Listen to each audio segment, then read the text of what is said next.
excuse, this may exam website.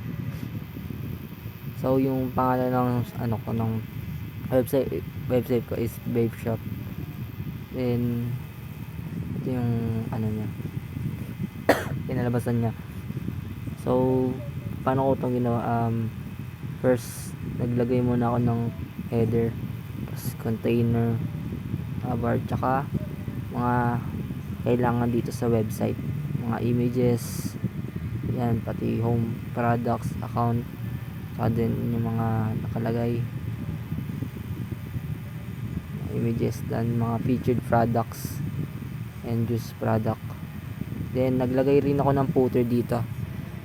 Then sa CSS inadjust ko na lang yung pwesto nila para magkapantay-pantay at yung kulay din, kasi gusto ko black and white eh.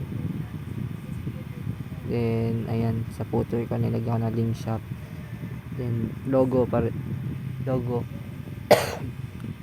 Then useful links, yan yung purpose nitong website na to, and copyright.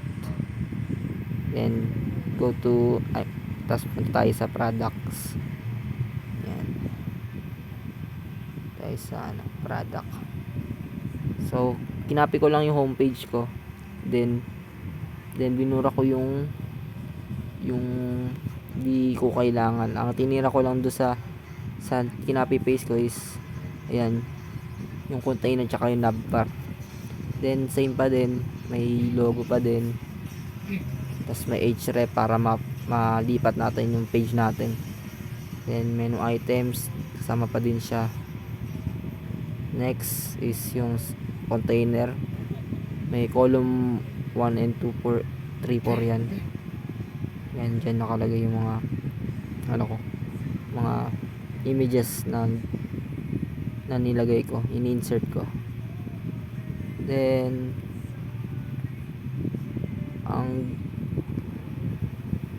yan ang kinalabasan, at may price, tsaka may na rin siya, hindi pag shorting sa CSS kasi yun eh, dito siya. Then may mga hover button, tsaka yung mga header na-adjust ko, center, yan.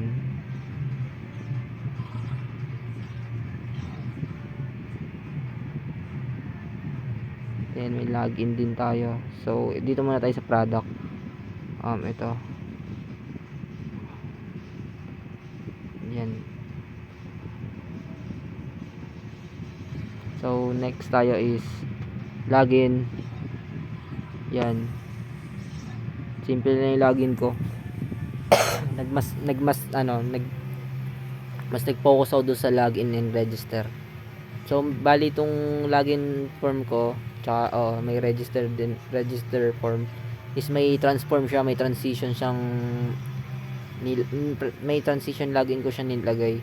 Pag pinindot ko yung login, yun, magi-slide siya pupunta sa login. Then na to, maayos na to. Yan, pangalan mo, password mo, yan, login, register naman. Ito pag may email,